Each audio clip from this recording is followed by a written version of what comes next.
특별히 오늘은 삼위일체 주일로 드려지고 있습니다.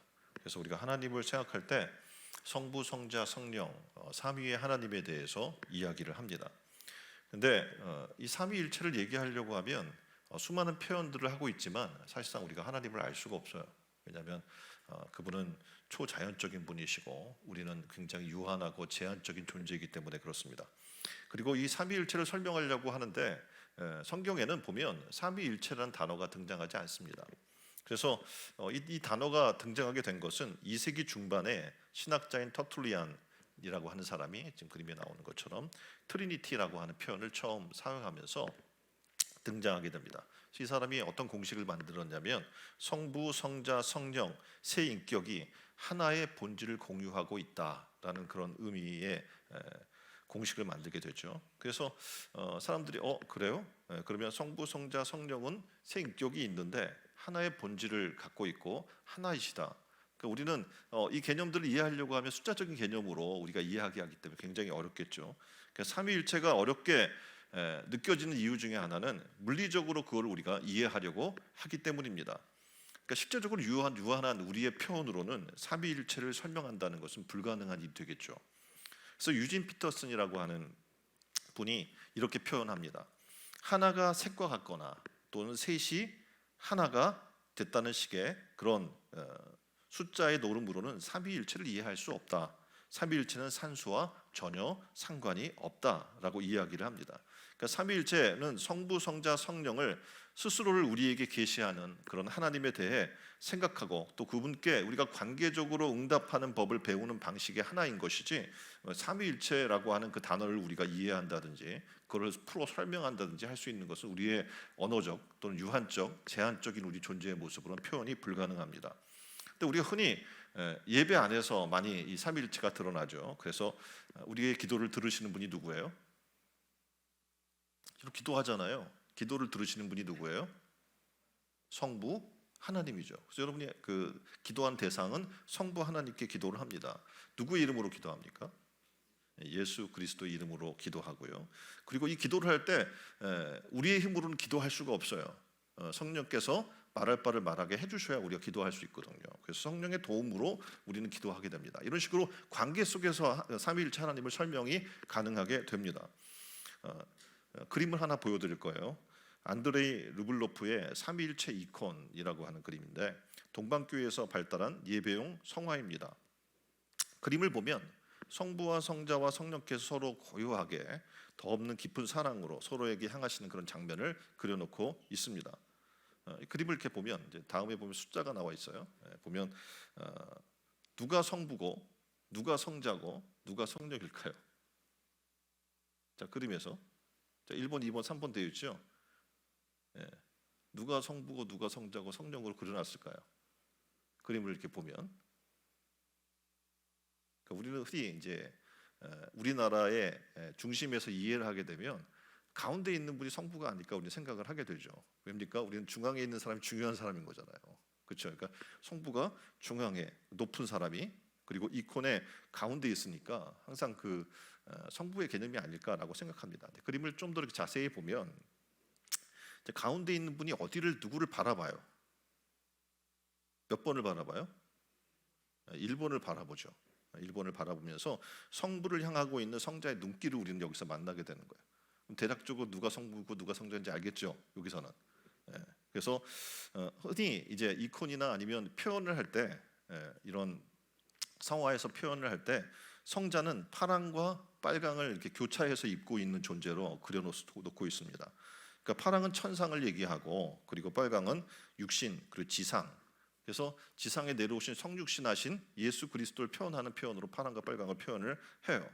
그리고 가만히 그림을 보면 이 성자 예수 그리스도께서 손가락을 몇 개?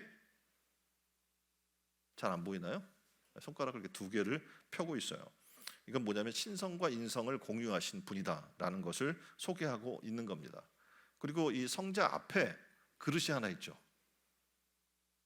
그렇죠? 그릇이 하나 있죠. 여기 뭐 고기가 담겨 있어 빨갛게.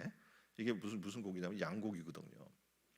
다시 말하면 우리를 구원하시기 위해서 자기의 몸을 대속물로 어린 양의 대속의 속죄 제물로 내어 주신 예수 그리스도를 상징하고 있습니다.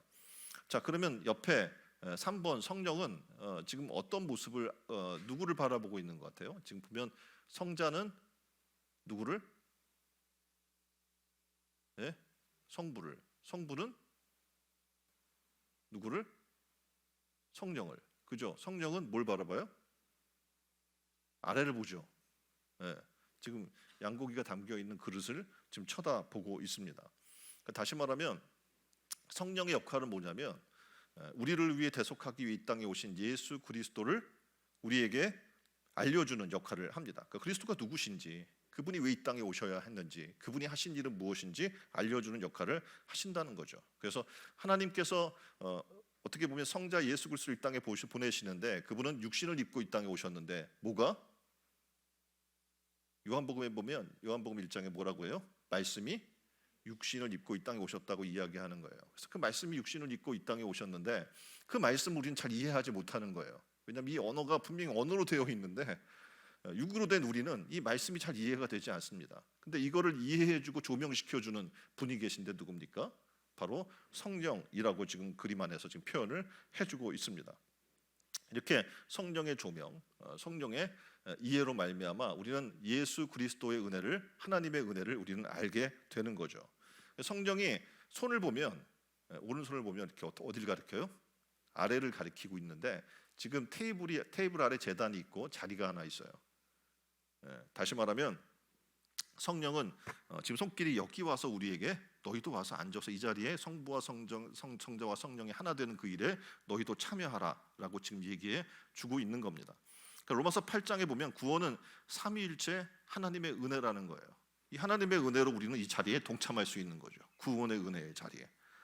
그래서 누가복음 14장 27절에 이 자리에 참여하려면 우리는 어떻게 해야 하는가? 동일하게 예수 그리스도가 십자가를 지신 것처럼 어떻게 해요? 자기 십자가를 지고 나를 따르지 않는 자도 능히 내 제자가 되지 못하리라 라고 말씀하고 있는 겁니다. 여기 안에서 지금 굉장히 중요한 것이 있는데 뭐냐면 예수님만이 하나님을 아빠, 아버지라고 부를 수가 있거든요. 왜냐하면 성부, 성자잖아요. 그렇죠? 그런데 우리는 죄인이고 이 하나님의 영적인 자리에 낄 수도 없는 그런 연약한 존재입니다. 그런데 놀랍게도 성령으로 말미암아 예수 그리스도를 알게 되고 하나님의 은혜를 깨닫는 우리는 예수님처럼 하나님을 아바, 아버지라고 부를 수 있는 하나님의 자녀가 되게 한다는 거예요. 성령의 조명 안에 우리가 들어가게 되면 이 성부, 성자, 성령의 그 자리에 우리도 동참할 수 있는 은혜를 주시는 거죠. 지금 이게 삼위일체를 우리가 설명한다고 하면 말씀드렸던 것처럼 야, 성부, 성자, 삼위 일이고 뭐 이런 개념이 아닌 거예요. 하나님의 역할에 그 하나님께서 우리에게 행하시는 관계 속에서 그분을 우리는 이해하게 돼요. 그래서 어거스틴은 이 삼위일체를 설명하면서 이렇게 얘기합니다. 하나님의 형상으로 창조된 인간을 우리가 볼 때 우리는 그 안에서 삼위일체를 이해할 수 있다라고 이렇게 표현을 해줘요. 하나님은 뭐라고 얘기해요? God is love 이렇게 나오잖아요. 하나님은 사랑이시라. 하나님의 본질이 뭐냐면 사랑이거든요. 사랑으로 하나님이 표현이 되고 있는데, 그러니까 어거스틴은 사람을 보면서 이 사랑, 하나님이 사랑이 우리 가운데 임재한 이 관계를 통해서 이 삼위일체를 설명할 수 있다라고 이야기합니다. 그러니까 내가 무언가를 사랑하려고 하면 여러분이 지금 사랑하는 존재가 있고요, 사랑을 하는 대상이 있겠죠, 그렇죠? 그 대상 사이에 뭐가 있는 거예요? 사랑이라는 게 있어요. 사랑을 주고받게 되는 거잖아요. 여러분이 아시는 것처럼 요한복음 3장 16절은 뭘 얘기합니까? 하나님이 세상을 이처럼 사랑하사. 하나님은 사랑이시기 때문에 사랑을 던지는 거예요. 그래서 독생자 예수 그리스도를 우리에게 사랑으로 주시죠. 그래서 예수님이 이 땅에 오셔서 이제 마지막 세례를 받고 이제 딱 일어났을 때 성령이 내리면서 하늘의 음성이 내려와요. 이는 내 사랑하는 자요, 기뻐하는 자다. 이렇게 성부 하나님이 설명을 하고 있어요. 다시 말하면 이 성부 하나님은 성자 하나님을 사랑해요. 그리고 이 성자 하나님을, 이 사랑한 성자 하나님을 너무나 우리를 사랑해서 우리를 대신해 대속의 제물로 주셨다는 거죠. 이 관계 속에서 사랑이 있고 하나님이 사랑 본체인데, 그러니까 성부가 성자를 사랑하고 우리를 사랑해요. 이 안에 이어주는 사랑이라는 끈이 있고 사랑이라는 존재가 있는데 뭐로 표현되고 있냐면 사랑이라는 거예요. 성령. 그래서 이 시간에 우리 가운데 임재하는 성령을 통해서 우리는 하나님의 사랑을 깨닫게 되고 예수 그리스도께서 우리를 위해서 행하신 놀라운 자기 몸을 내어주신 그 사랑을 깨닫게 되고 우리는 그 사랑을 통해 서로를 사랑할 수 있게 되는 줄 믿습니다. 그래서 교회 생활 속에서 여러분은 삼위일체 하나님을 우리는 얼마나 깨닫고 이해하고 살아나가고 있을까요? 얼마나 삼위일체 하나님을 얘기하고 있습니까? 우리는 예배 가운데 지금 찬양 가운데 처음 우리가 도입부 찬양 3장 찬양을 불렀잖아요. 성부, 성자, 성령 삼위일체의 영광 이렇게 찬양을 한단 말이에요.